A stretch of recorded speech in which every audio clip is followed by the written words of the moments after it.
कृपा शंकर पांडे जी, कौशाम्बी से। राधा वल्लभ श्री गुरुदेव, आपके चरणों में कोटि कोटि प्रणाम। गुरुदेव, मैं वर्तमान में मुंगेर विश्वविद्यालय बिहार में अध्यापन कार्य करता हूँ। पिछले 4 महीने से सोशल मीडिया पर सतत आपको देखने और सुनने के बाद मेरे हृदय में आपको सदगुरुदेव रूप में स्वीकार कर लिया। हे गुरुदेव, मैं अनंत जन्मों से अज्ञान में भटकते हुए आपकी शरण में आया हूँ। आपसे मेरी प्रार्थना है कि आप मेरे इष्ट का निर्धारण करें और आगे का मार्ग निर्देशित करें। हाँ, ये आपका विषय है, स्वीकार करना आपका विषय है। आप जितनी जोर की स्वीकृति करते जाएंगे उतने आप बदलते चले जाएंगे। अब अगर आप ये चाहते कि इधर से इष्ट का संकेत हो तो हम खुली बात कहते हैं कि हम तो वृंदावन वासी हैं, राधा चरण उपासी हैं। राधा राधा राधा राधा वल्लभ श्री हरिवंश हमारे जीवन का यही सार है। इसीलिए हम सबको कहते हैं कि नाम अपनी रुचि अपने गुरुदेव की आज्ञा के अनुसार जपो। बकाया नाम नाम इसके सिवा और कुछ नहीं है। जो कुछ है नाम है। ये हम केवल भावुकतावश नहीं बोल रहे, अपने जीवन की सार बात बोल रहे। ये ऐसी चीज तो है नहीं कि हम तुम्हें खवा सकें या दिखा सकें। सत्य बात तुमको कह रहे हैं। सब साधनाओं के अंगों का ज्ञान है गुरु कृपा से। क्योंकि ऐसे कुल में जन्म हुआ था जहां शास्त्र ही बचपन से पकड़ाए गए थे, जहां शुरू से संध्या गायत्री आदि का आदेश दिया गया था। प्रातःकाल अगर 4 बजे नहीं उठे बच्चे हैं, स्नान कर, सूर्य अर्घ दे, चल दिनचर्या कर। जहां शुरुआत से ही शिक्षा मिली थी। पर आज जाके जो समझ में आया है वो केवल इतने समझ में आया कि अगर जीव नाम को पकड़ ले बस महान बन जाएगा वो। नाम हमारे हृदय से पूछो तो नशेबाज को अपना ही नशा, जुआरी को अपना ही दांव सूझता है। तो हमारा तो जीवन ही है राधा राधा राधा। अब आप जैसा चाहे वैसा कर ले। राधा वल्लभ श्री हरिवंश राधा राधा राधा। बकाया हम ये नहीं सबको कहते, हम सबको यही कहते हैं कि तुम्हें जो प्रिय हो, जो तुम्हें गुरुदेव ने आदेश किया है, सब नाम महान है, उन नाम का। पर हमसे जब पूछोगे छाती की बात, आप क्या, तो फिर हम तो गुलाम हैं। हम अपने मालिक का यश गाते हैं। श्यामा श्याम श्यामा श्याम, राधा राधा राधा, ये हमारा जीवन है। अब जिसको जैसा वो स्वीकार करें जी। सचिन आनंद जी, बिहार से। पूज्य गुरुदेव, आपके चरणों में कोटि कोटि नमन। महाराज जी, मुझ अदम से व्यभिचार, नशा, हिंसा, झूठ जैसे अपराध होते रहे हैं। कुसंग का इतना प्रभाव था कि बूढ़े पिता की सेवा करने का बिल्कुल भी भाव नहीं बना पहले। अब वो शरीर से नहीं रहे। अब बहुत घुटन होती है जब से आपका सत्संग सुना है, और प्रायश्चित की भावना होती है कि अब पिताजी की सेवा कैसे कर सकता हूँ। महाराज जी, इसका कर सकते हो। आचरण सुधार लो और नाम जप करो तो सबके रूप में श्री भगवान ही आते हैं। चाहे वो माँ हो, पिता हो, भाई हो, बंधु हो। शरीर अलग अलग दिखाई देते हैं पर तत्व रूप में भगवान सबके हृदय में बैठे थे। जब आप अच्छे आचरण करोगे और मन में ग्लानि होगी, जो आपने अभी बताया, अब लो नशानी अब ना नशे हो। अब तक गलती हुई, मुझे मार्ग का पता नहीं था। संत कृपा से, शास्त्र कृपा से मुझे जो पता चला, अब मैं वो गलती नहीं करूंगा। और नाम जप कीजिए तो इससे माता पिता जहां भी होंगे, जिस शरीर में होंगे, उनका मंगल होगा और अंततो गत्वा उनका परम कल्याण हो जाएगा। हमारे शास्त्र तो कहते हैं 21 पीढ़ी तर जाती है, फिर माता पिता तो बहुत नजदीक पड़ते हैं। इसलिए नाम जापक अपने माता पिता की क्या, 21 पीढ़ियों की क्या, सातरति सातरति सा लोकांतारयति। उसमें इतनी सामर्थ्य हो जाती है कि लोक के लोक को पावन कर सकता है। मम भक्ति युक्तो भुवनम पुनातु, वो एक भुवन को पावन कर सकता है। जो भगवान का भक्त है, आश्रित है, पवित्र आचरण करता है, नाम जप करता है, उसके लिए कुछ दुर्लभ नहीं। अभी कुछ नहीं बिगड़ा। जग जाओ जग जाओ, ये सब सोने में हो रहा था, जग जाओगे सब क्षमा हो जाएगा। मेरे प्रभु, मेरी प्रियाजू बहुत कृपालु है। वो अगर क्षमा न करें, कृपा न करें, तो हम कोई भी इस मार्ग में चलने लायक नहीं है। उन्हीं की कृपा से हम चल पाते हैं, उन्हीं की कृपा से हम विकारों पर विजय प्राप्त कर पाते हैं, उन्हीं की कृपा से हमें ज्ञान होता है, हमारे अंदर भक्ति आती है। बस उनकी कृपा है। उन्हें चाहे गुरु बोलो, चाहे साहब बोलो, चाहे आराध्य देव बोलो, किसी भी नाम से बोलो, वही है, दूसरा कोई नहीं है। खूब अच्छी समझ आ गई, बड़ी कृपा हुई। अब नाम जप करो और गलतियां भूल कर अब वो मत करो जो की है। आगे प्रभु ही संभालते हैं, उन्हीं का बल काम करता है, पर अपना निश्चय भी होना चाहिए। अपना दृढ़ निश्चय हो तो प्रभु की कृपा बहुत जल्दी हमारे अंदर दिव्यता ला देती है। कृपा ऐसी है कि वो कृपा करते करते कभी आघाती ही नहीं।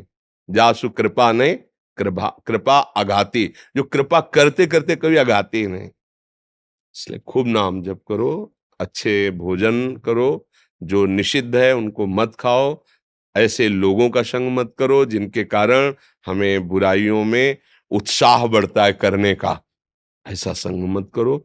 जब आप सत्संग सुनेंगे तो सत्संग का यही फल है जो आपके अंदर भाव आया कि हमें अपनी बुराइयां बुराइयां नजर आने लगे। होता क्या है, बुराइयां तो हम सबके अंदर होती हैं, पर बुराइयां बुराइयों के रूप में हम नहीं देख पाते। ये तो गुरु वाणी की कृपा, संत वाणी की कृपा, शास्त्र की कृपा कि हमें अपनी बुराइयां बुराई रूप में नजर आ जाए, फिर वो टिकेगी नहीं। बस बात समझो, जब हम बुराई को बुराई रूप से ना देखकर स्वीकार करते हैं तो हम खूब गंदे आचरण करने लगते हैं। जब बुराई को बुराई रूप से हम जान लेते हैं, फिर वो हमारे हृदय में टिकेगी नहीं, पक्की बात। हृदय में इतनी जलन होगी कि लगेगा अब नहीं, अब तो चाहे शरीर छूट जाए पर अब ये नहीं करूंगा। बस इतना तुम्हारा दृढ़ निश्चय हुआ, वो टिक नहीं सकती, क्योंकि वो असत वृत्तियां हैं, वो सत्य नहीं है, वो असत है। असत वृत्तियों की कोई सत्ता नहीं है। भगवान ने कहा है ना असतो विद्यते भाव, ना भाव विद्यते सता। असत की सत्ता नहीं और सत का कभी अभाव नहीं होता है। खूब नाम जप करो। विशाल गौतम जी अलीगढ़ से। राधा वल्लभ से। गुरुदेव आपके चरणों में दंडवत प्रणाम। महाराज जी, मेरे कुछ प्रश्न हैं। महाराज जी, क्या सुख और दुख आत्मा को होता है? आत्मा क्या अनुभव करती है? यदि आत्मा को कुछ अनुभव नहीं होता तो हमें अनुभव होता है, वो क्या है? अभी तो बच्चे हो, प्रश्न ही गलत है, क्योंकि हम और आत्मा दो नहीं है ना। हम और आत्मा दो हो गए क्या? फिर तुम कौन हो? जो शरीर को तुम शरीर हो क्या? महसूस तो होता हो। स्वप्न कभी देखा है? उसमें कभी दुख सुख का अनुभव किया है? स्वप्न में दुख सुख का अनुभव किया है ना? अगर तुम्हें पिटाई स्वप्न में हो रही तो पीड़ा का अनुभव होता है, दुख का अनुभव होता है, लेकिन जगने के बाद आपको नहीं होता। उस समय तो होता है ना। क्या कोई पीटता है क्या? क्या कोई अस्त्र शस्त्र चलाता है क्या स्वप्न में? फिर भी पीड़ा होती है ना। कोई प्यार करता है तो सुख होता है ना। ना कोई प्यार करने वाला होता है, ना कोई पीड़ा देने वाला होता है।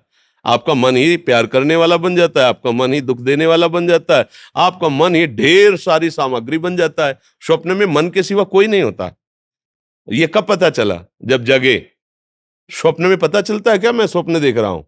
चाहे जितना बड़ा कोई विद्वान हो, स्वप्न में थोड़ी पता चलता मैं स्वप्न देख रहा हूं। उस समय तो तदात्म होता है। इस समय आप मोह निद्रा में सोते हुए शरीर में तदात्म है, तो आपको सुख दुख का अनुभव हो रहा है। बकाया आप ही निर्लेप हैं, आप ही निर्विकार हैं, आप ही सच्चिदानंद के सच्चिदानंद अंश हैं। कहां से अनुभव हो रहा है? इसी अनुभव के लिए साधन बताया गया, भजन करो, साधन मार्ग में चलो, पवित्र आचरण करो, जहां तक हो सके ब्रह्मचर्य की रक्षा करो, शुद्ध सात्विक भोजन करो, शास्त्रों का स्वाध्याय करो और गुरुदेव के आदेश के अनुसार चलो। अभी सब निष्कर्ष निकल आएगा। समझ रहे हो ना? ये दुख सुख का जो अनुभव हो रहा है, ये भ्रम है, ये स्वप्न है। पर ये स्वाप्निक पुरुष को थोड़ी समझ में आएगा, जगे हुए पुरुष को समझ में आता है। जो सपने सिर काटे कोई, बिन जागे दुख दूर न होई। जे जाने जग जाए हेराई, जागे जथा स्वपन भ्रम जाई। जिस परम तत्व को जान लेने के बाद वो जगा हुआ पुरुष, ना सुख न दुख न लाभ न हानि न जन्म न मृत्यु, न पहले कभी था न है न रहेगा, भ्रम से स्वीकार किया गया है। और जासु कृपा सब भ्रम मिट जाई, गिरजा सोई कृपालु रघुराई। खूब भजन करो, अभी भ्रम का नाश हो जाएगा। ये भ्रम है, कुछ सत्य नहीं है। समझ रहे हो ना? अभी कहां समझ आएगी? नाम जब करो धीरे धीरे समझ आ जाएगी। संजय शर्मा जी लुधियाना से। राधा गुरुदेव आपके चरणों में कोटि कोटि प्रणाम। महाराज जी, जब तक प्रिया प्रीतम को भगवान मानते थे, उनकी सेवा करते थे, तो प्रतिकूलता आती थी तो उनसे नाराज नहीं होते थे, पर जब से उन्हें अपना मानकर आपकी कृपा से सेवा कर रहे हैं तो देखो छोटी अब छोटी ये हम प्रतिकूलता। बीच में बोलते हैं, किसका प्रश्न है? हाँ, तो प्रिया प्रीतम को अपना कहाँ माना है? अनुकूलता को अपना माना है, तभी तो गुस्सा आती है। अगर प्रिया प्रीतम को अपना माना होता तो अनुकूलता प्रतिकूलता पर दृष्टि ही नहीं जाती है ना। नहीं, आप हमसे दोस्ती करो और हम आपसे हंसे खेलें या बैठे रहें या उधर देखें दूसरे की तरफ, तो सच्चा दोस्त तो उसको पता मेरा दोस्त है, या तुम्हारी तरफ तो देख ही नहीं रहा, बोले ना, वो बोले ना बोले, वो किसी से बात करे, मेरा दोस्त है। तुम्हें हमारी चेष्टाओं पर, हमारे द्वारा की क्रियाओं पर इसलिए ध्यान नहीं होगा, तुम्हें पक्का विश्वास है मेरा दोस्त है। और जब हम अपनापन किसी और से किए तो उस पे फिर ये ध्यान होगा, मैं तो प्यार कर रहा हूँ, ये हमारी तरफ देख ही नहीं रहा है, मैं तो बात कर रहा हूँ, हमारी बात सुन ही नहीं रहा, मैं तो एक शर्त रख रहा हूँ, ये शर्त मान ही नहीं रहा, पता नहीं दोस्त है कि नहीं है, पता नहीं बनेगा कि नहीं बनेगा। ये स्थिति है, ये स्थिति। अभी श्री जी को, प्रिया प्रीतम को अपना नहीं माना है। जब अपना मान लोगे तो एक अनुकूलता प्रतिकूलता क्या चीज है? अभी तो प्यार का रंग ही नहीं देखा है। हम तो सांसारिक उदाहरण देते हैं कि 20-22 वर्ष एक बच्चे और बच्ची को माता पिता खवाते पियाते पढ़ाते दुलार करते, प्राणों की बाजी लगाकर मेहनत करके लेबरी करके उनको ऊंचा उठाते हैं, और वो एक दूसरे से प्यार कर लेते हैं, लौट कर नहीं देखते कि कौन माता कौन पिता, कौन हमें देखने वाला कौन सुनने वाला, कुछ नहीं। साफ छोड़कर, चाहे अगर उनके जीवन में बाधा पड़ी तो प्राण भी त्याग देते हैं। क्या यार प्रेम है! अब जरा सोचो, सांसारिक प्रेम है। वो नहीं जानते तत्व ज्ञान, वो नहीं जानते अध्यात्म, केवल चेहरे से चेहरा, आंखों से आंखें और स्वार्थ का खेल। और उसमें इतना राजी हो गए कि दोनों दोनों परिवार को छोड़ दिए, दोनों हर मर्यादा को छोड़ दिए, और जब देखा कि अब भी मिलन में बाधा है तो प्राणों को भी तिनके की तरह छोड़ दिए। कितने ऐसे उदाहरण आपको मिलते हैं। और हम प्रभु के प्यार करने वाले हैं। सोचो, जरा सोचो, हम प्रभु से प्यार करते हैं और अनुकूलता में बाधा पड़ जाए तो प्रभु को डांटने लगते हैं या विश्वास कमजोर हो जाता है। क्या प्यार है ये? सोचो जरा, क्या प्यार है? दोनों भागते, बोले पैसा नहीं है, बोले लेबरी कर लेंगे, कोई साथी नहीं, बोले मरेंगे, कुछ नहीं होगा तो मरेंगे, पर रहेंगे तो साथ ना, बोले हाँ ठीक है, चलो भाग चलते हैं। तो आपने प्रिया प्रीतम के प्रति क्या विचार है? ऐसा है विचार? मरेंगे तो आपके लिए, जिएंगे तो आपके लिए, रोएंगे तो आपके लिए, दुखी तो आपके लिए, सुखी तो आपके लिए। अब आप हमारे मित्र हो, आप हमारे जीवन धन हो, आप हमारे, अब भला ऐसा भाव करके देखो, प्रतिकूलता छू नहीं जाएगी। हम लोग अनुकूलता के गुलाम हैं और प्रिया प्रीतम को अनुकूलता का साधन मानते हैं, अपने प्रिया प्रीतम नहीं मानते हैं। अपने पे प्रश्न नहीं होता, अभी अपनापन श्री जी से नहीं हुआ। आप जो कह रहे हैं कि पहले भगवान मानते थे, अब उन्हें अपने लाडली लाल मानते हैं, तो पहले तो बन सकता था लड़ाई करना, अब तो बन ही नहीं सकता है। हमारे द्वारा सेवित है वो। हम जब सुलाते हैं तो सोते हैं, हम जब जगाते हैं तो जगते हैं, हम जो पवाते हैं वो पाते हैं। ठीक है, कर्मानुसार मुझे चाहे दरिद्रता मिले या संपत्ति, सम्मान मिले या अपमान, हम अपने लाडली लाल के हैं। लाडली लाल हमारे, यहीं से ऊंची स्थिति शुरू हो जाएगी अध्यात्म की। और लाडली लाल कहने को तो है हमारे, पर अभी हमारे बहुत कुछ है, हमारे बहुत कुछ है, इसीलिए वहां हमारापन नहीं। इनसे हमारापन जब होता है तो देखो, मीरा जी कह रहे मेरे तो गिरधर गोपाल दूसरों न कोई। तो क्या मीरा जी के जीवन में विपत्ति नहीं आई? हमारे तुम्हारे तो कभी कभी प्रतिकूलता आती, मीरा जी के तो प्रतिपल प्रतिकूलता थी। उनका देवर ही, वहां का शासनकर्ता ही उनके विरोध में था, पग पग पर उनके लिए। आप चरित्र पढ़ करके देखो। अच्छा, चरित्र में भी कुछ मोटे मोटे बातें कही जाती हैं, जो छाती पे बीतता है वो कौन जाने हुआ, तो खुद वो चरित्र लिखे तो भी कुछ बातें ऐसी होती वो नहीं लिख सकता। अपने प्यार की, अपने प्रीतम की, प्रभु के प्रति जो अनुभूतियां, वो कैसे लिख पाएगा? तो चरित्र भी एक तरह से समझो कि बाहरी बातें कुछ वर्णन की, उन बाहरी बातों में इतना दुख अगर देखो तो प्रतिकूलता है प्रतिकूलता। हलाहल जहर पिला दिया गया, तलवार लेकर के रोज धमकाता मीरा जी को।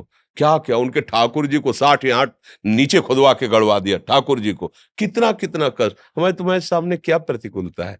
आपको तो भोजन मिल रहा है, पानी मिल रही, वायु मिल रही है, सब घर परिवार के हैं, और कुछ मानी हुई धन या सम्मान या पद आदि की प्रतिकूलता आई तो हम सोचते हैं भगवान हमारा साथ नहीं देते, या प्रिया लाल का भजन क्या व्यर्थ जा रहा है क्या, ऐसा सोचे।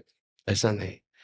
जब असत कर्म व्यर्थ नहीं जा रहे तो सत्कर्म कैसे व्यर्थ जा सकता है? आप सोचो ना, आपका जब असत कर्म आपको बिना फल भोगाए नहीं छोड़ेगा तो ये सत्कर्म कैसे छूट जाए? ये व्यर्थ हो जाएगा? नहीं, ये तो अविनाशी है, ये तो महासुख प्रदान करेगा। सोनू जी, श्री राधा वल्लभ श्री हरि। गुरुदेव आपके चरणों में कोटि कोटि प्रणाम। गुरुजी, महाप्रभु हरिवंश चंद्र जी के प्राकट्य उत्सव पर आपने जो बधाई दिया था, उस बधाई का लाभ हम कैसे उठाएं? गुरुजी, मन को समझाकर आश्रित करना चाहते हैं पर आश्रय में टिक ही नहीं पाता। गुरुजी, हम जैसे अधमों नीच को मन बुद्धि को समर्पित करने का क्या स्वरूप है? देखो, हम बार बार कहते रहते हैं कि कोई भी कार्य जो हम नहीं कर पा रहे हैं तो उसमें हमें बोध हो रहा है कि मैं कमजोर हूं। अब हमको बल चाहिए जो हमें घसीट न पावे और जो हम पर आक्रमण करे उसे हम परास्त कर दें। इसके लिए हमें बल चाहिए। वो बल है नाम। श्री हरिवंश नाम बल रहो। ये आगे क्या लिखा है? अपने मन भाई सब कहो, रहो शरण हरिवंश की। अगर आचार्य और गुरु की शरण में होकर खूब नाम जप किया जाए तो हम सब ठीक कर लेंगे। हमें किसी के सहयोग की जरूरत नहीं। नाम रूपी बल। अब नाम ना जप करें तो केवल बुद्धि से बात नहीं बन पाएगी। बुद्धि कहती है कि शास्त्र कहता है ये ना करो, और मन उस पर छलांग लगा दिया, अब वो जाएगा, वो गिरेगा। नाम जप है तो आपको रोकने की सामर्थ्य आ जाएगी। जहां मन को कहोगे वहीं लग जाएगा। नाम बल बहुत बड़ा बल है। बिना भजन के रंग नहीं आएगा। ये परमार्थ है। नाम, खूब नाम रटो। आप देखोगे एक नशा चढ़ता है नाम में, आनंद का नशा। न नींद आती है, न कुछ अच्छा लगता है। सब कार्य हो रहे हैं पर कुछ अच्छा नहीं लगता। एक अलौकिक दिव्यता, एक उदासीनता, ये तो अभी स्थिति की नहीं है अभी। और जब आगे रूप जागृत हो जाता है, प्रेम हृदय निहाल हो जाता है जीव, ये मन कहीं जाता नहीं। जैसे मक्खी है ना, गुड़ के सीरा में फंस जाए फिर निकल नहीं पाएगी। चीटा फंस जाए नहीं निकल पाएगा। ऐसे ही मन प्रभु के प्रेम रस में फंस जाता है। हमें चिंता नहीं करनी, हमारा काम हो चुका है।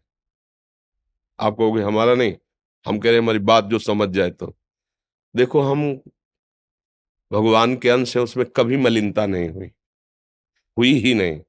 कोई पाप उसको स्पर्श ही नहीं कर सकता। जो हमारा स्वरूप है, जिसे हम आत्मा कहते हैं, जो हम भगवद अंश है, कोई भी पाप उसे कभी स्पर्श नहीं कर सकता। कोई भी मलिनता उसमें है ही नहीं। चेतन, अमल, सहज सुख राशि, चैतन्य घन, तेजोमय, कोई भी विकार नहीं। अब हम अपने को भूल करके शरीर को अपना मान लिया। अब विकार की सब लीला शुरू हो गई। अगर हम नाम जप के द्वारा जो हमारे अंदर अज्ञान अंधकार है वो हट जाए, हमें अपने स्वरूप का बोध हो जाए, तो अभी हम भगवत प्राप्त थे, भगवत प्राप्त हैं, भगवत प्राप्त रहेंगे। आत्मा में कोई फर्क नहीं पड़ा अभी तक, ना आगे पड़ेगा। भ्रमवश स्वरूप को भूल करके हम शरीर में आ गए। शरीर में आने पर ये सारे दोष प्रकट हो गए। समझ रहे हो? जैसे स्वप्न में आपने 1 लाख कत्ल किए तो ना यहाँ का कानून दंड देगा ना वहां का कानून दंड देगा। देगा? अगर कहा जाए कि इसने 1 लाख कत्ल किए हैं स्वप्न में, तो उसका उपहास किया जाएगा ना, क्योंकि स्वप्न है। लेकिन स्वप्न ही में पुलिस पकड़ ले और डंडा चलावे और जज फांसी की सजा दे दे और फांसी हो जाए, तो अनुभव होगा कि नहीं होगा? स्वप्न ही में ये सब हो जाए तो अनुभव होगा ना। बस ऐसे ही मोह का ये जाल बिछा हुआ है। अभी हम अज्ञान निद्रा में सो रहे हैं। हम पाप करते हैं, उसका दंड भोगते हैं, सजाएं मिलती हैं, जन्म होता है, मृत्यु होता है, और कुछ नहीं है। उस आत्म तत्व में कुछ नहीं। जिस समय वो ज्ञान जागृत हो जाएगा तो आपको कभी भी कहीं भी कोई भी दंड नहीं मिलेगा। कैसे? जैसे सोने वाले को फांसी की सजा दी जा रही हो और उसे जगा दो, और वो सब देख के सहम जाएगा कि कुछ नहीं है, ना जज है, ना वकील है, ना कोई घटना है, ना कोई परिणाम। ये सब क्या है? ठीक ऐसे ये जागृत में जो हो रहा है, हम नहीं कह रहे, महादेव जी कह रहे, उमा काहू में अनुभव अपना, सत हरिभजन जगत सब सपना। सपना बोले ना, ज्ञानियों के गुरु है ना भगवान शंकर, ये स्वाप्निक जगत है। अब शुद्ध ज्ञान जब प्रकट हो जाएगा तो बात समझ में आ जाएगी। नाम जप करो, नाम ही जप आपका बल बढ़ाएगा। ज्ञान, आज का सत्संग सुना,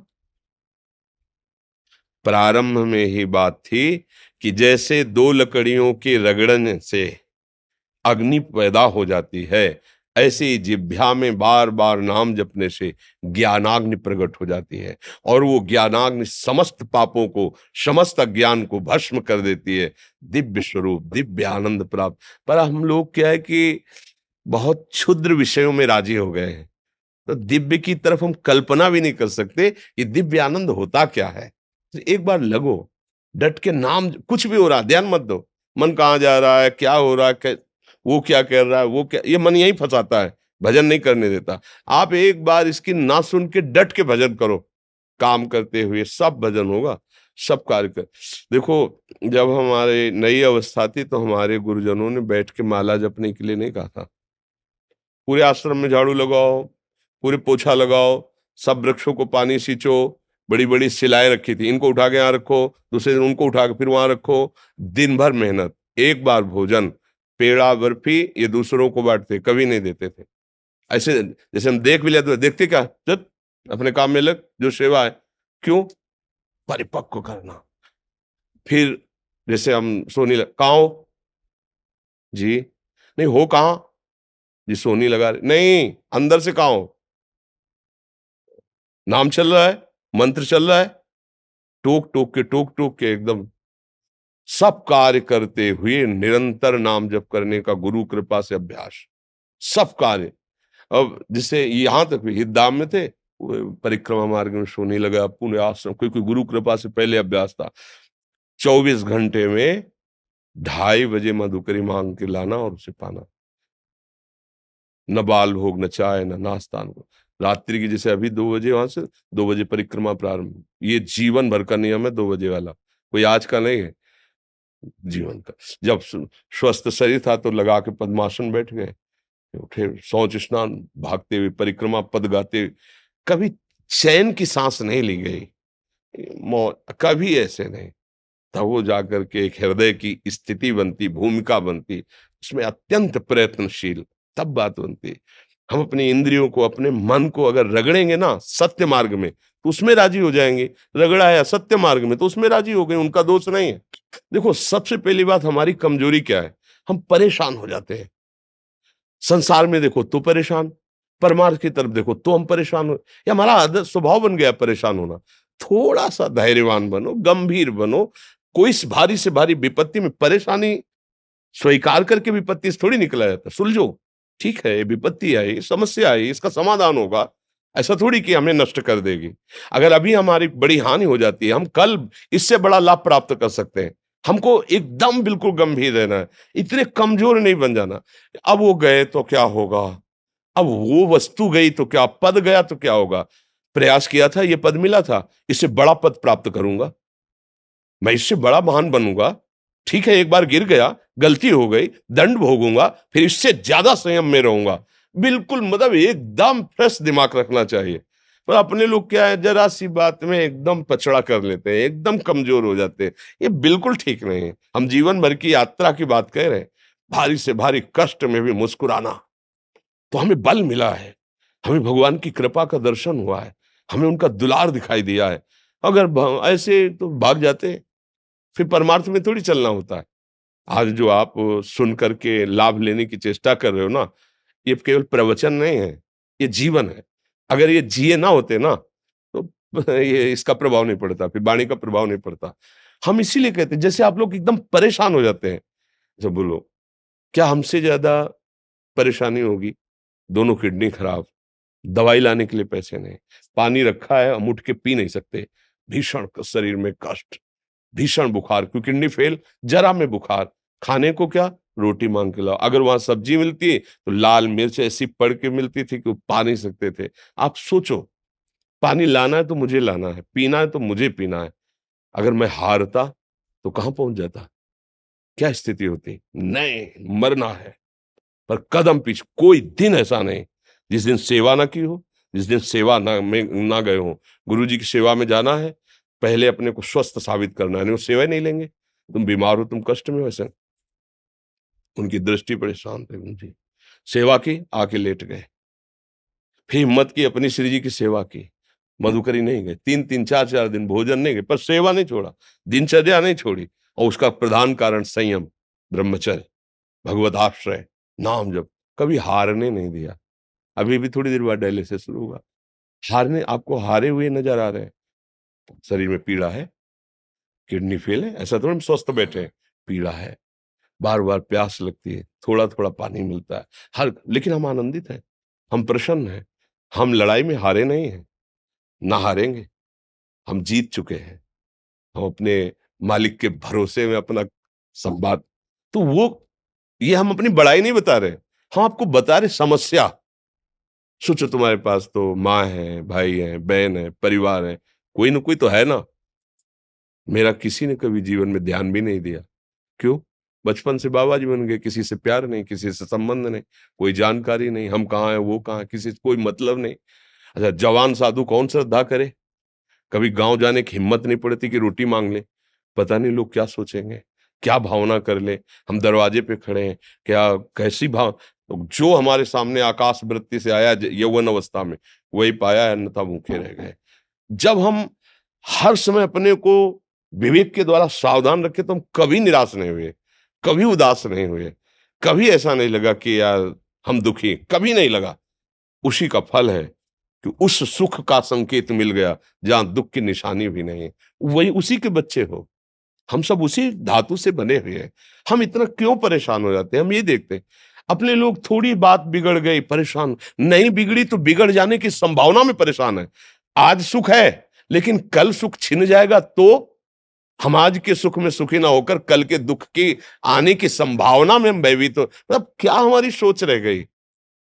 हमको इतना बलवान बनना है कि सुख और दुख दोनों हमको छू न सके। भारी से भारी सुख की व्यवस्था है तो अहंकार नहीं। हर्षित होकर किसी का अपमान न करे कि हम धनी, हम पदाधिकारी, अमुक। भारी से भारी दुख आया तो हमें किसी के सहयोग की जरूरत नहीं। हम फिर अपने कदम बढ़ाएंगे, हम फिर जुड़ी हुई अपनी भावनाओं को सजाएंगे। मस्त जीवन एकदम। तुम अविनाशी के बच्चे हो। शेर का बच्चा भेड़ों के बीच में फंसकर म्यों म्यों बोल रहा है, बस अगर दहाड़ना सीख जाए तो कोई भी उसे परास्त नहीं कर सकता। ऐसे भगवद अंश, तू प्रपंच में फंसकर अपने को इतना दीन क्यों देख रहा है? तू ऐसा है कि भगवान के दिव्यास्त्र में भी ताकत नहीं तेरे को मार सके। तू अविनाशी का अविनाशी बच्चा है। विनाशी भोगों को, विनाशी शरीर को मैं मान के इतना भयभीत, इतना दुख, ठीक नहीं। ये सबके लिए, केवल एक के लिए नहीं। आप समझो, आप लोग सोचते हैं हम गृहस्थ होकर भला ऐसी स्थिति कैसे?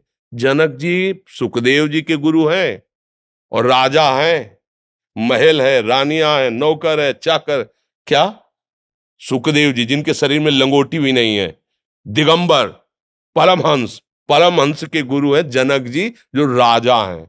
समझो आप ऐसा ना सोचे कि हम नौकरी कर रहे हैं, हम संसार में, हम गृहस्थ हैं, हम आध्यात्मिक की ऊंचाई पर नहीं चढ़ सकते। नहीं, आप एक सरकारी नौकरी या आप किसानी या व्यापार करते हुए आप एक अध्यात्म की ऊंचाई में चढ़ सकते हैं। और अध्यात्म ही है जो तुम्हें इस माया के दुख सुख से ऊपर उठा सकता है। दूसरा, चाहे जितनी संपत्ति आ जाए, आप सुखी नहीं हो सकते। सब देख लो, आंख खोल के देख लो। अध्यात्म ही है जो तुम्हें हर कष्ट सहकर मुस्कुराकर जीने का रास्ता बता देगा कि आप आनंदित हो जाओगे। कुछ नहीं बिगड़ा। अध्यात्म है तो कुछ नहीं बिगड़ा, अध्यात्म नहीं है तो कुछ नहीं बना, कुछ हाथ नहीं लगने वाला। जी। महर्षि, आप भागवताचार्य हैं, कोई एक आश्रम बना रहे हैं, तो आपका आशीर्वाद लेने आए। हाँ, लगो बिल्कुल। धन्यवाद। आज से काम चालू करने वाला है। हाँ, राधा राधा नाम कीर्तन करके शुरू कर दो, ठीक है? वृंदावन में, हाँ, तो राधा राधा राधा। यहाँ की महारानी स्वामिनी जी, उनकी ठसक बसंद, किसी मंत्र की जरूरत नहीं। राधा राधा पराविद्या है। राधा राधा राधा नाम कीर्तन, फिर बाद में उपचार रूप से कुछ भी करो। प्रधानता जय घोष राधा नाम की कीर्तन 5 मिनट 10 मिनट धूम मचा के, चाहे संगीत से, हाँ ये सबसे बड़ा संगीत राधा राधा राधा, समझ रहे ला, सब महामंगल। हरि बिक जाते हैं, ये आंतरिक रहस्य है। राधा नाम में सहज किसी को परिचय नहीं मिलता, प्रीति नहीं होती, हरि बिक जाते हैं राधा नाम। इसीलिए हम छुपा के कहते हैं कि भाई मेरा तो विषय ये है। अब आप देख लो सबको कि हम किसी को फोर्स करके दबाव बस, नहीं, तुम जो मन, जब लालजू तुम पे रिझेंगे ना तो खुद तुम्हारी जिह्वा ललचा जाएगी राधा राधा कहने के लिए। अपने तो है ही है श्री जी के रासत तो संयुक्त, उनके महल में एक कोना मिला है रहने के लिए, तो उनकी जय घोष करके राधा नाम कीर्तन करके शुरू कर दो। धन्यवाद धन्यवाद धन्यवाद, बार बार धन्यवाद। कन्नौज के विधायक, कन्नौज जिले में छिबरा मऊ विधानसभा पड़ती है, वहाँ से दूसरी बार मेरे पिताजी भी उसी विधानसभा से 5 बार रहे और मानस से बहुत मर्मज्ञ थे, बहुत अच्छे वक्ता भी थे, स्वर्गीय श्री राम प्रकाश त्रिपाठी। बस यही करना है, जब तक शरीर में श्वास रहे प्रभु का नाम स्मरण करते रहिए और समाज में साथ जा जाकर समझते रहिए कि हमारे जो सेवा विधान में कहीं किसी को दुख न पहुंचे, क्योंकि ये समाज भी भगवत स्वरूप है और ये पद जितने भी हैं ये समाज सेवा करके भगवान की प्रसन्नता चाहनी चाहिए, क्योंकि सबके हृदय में भगवान बैठे हैं। जहाँ तक कोई आवे अपनी दुख की बात कहे, उसको वचन के द्वारा और प्रयास के द्वारा, दोनों के द्वारा सुख पहुंचाए। और जब ऐसे पिता रहे हैं तो आपके हृदय में भक्ति के संस्कार तो हैं ही, क्योंकि अगर वो ना होते तो ऐसा आपका आगमन ही नहीं होता। तो आप नाम जप करते हैं आप, और नाम जप ही प्रधान बात है। नाम जप करते हुए जो सेवा मिले, लेकिन व्यस्तता के कारण समय कम मिल पाता है कई बार, इसीलिए हमने कहा कि उसे सेवा मानो। वो व्यस्तता, राष्ट्र सेवा, ग्राम सेवा, नगर सेवा, ये सब भगवान की सेवा है। आपकी सीमा में जितनी भी प्रजा आई है उसको जहां तक हो सके धर्मयुक्त रहकर सुख पहुंचाए, भगवान की ही पूजा होगी। धन्यवाद।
मथुआर वाले बाबा जी तो मथुआर जम्मू कश्मीर हतनूर के पास, तो बाबा जी की 700 साल पुरानी गद्दी है, तो वहाँ से वो आपको बहुत याद कर रहे थे।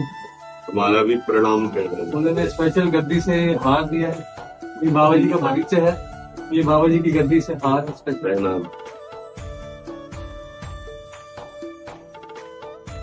ये बाबा जी का कुछ हाल, और ये चुन्नी मैंने स्पेशल बोलने की, अगर महाराज जी ओढ़ लेंगे तो कृपा हो जाए। गुरु जी के तो विकास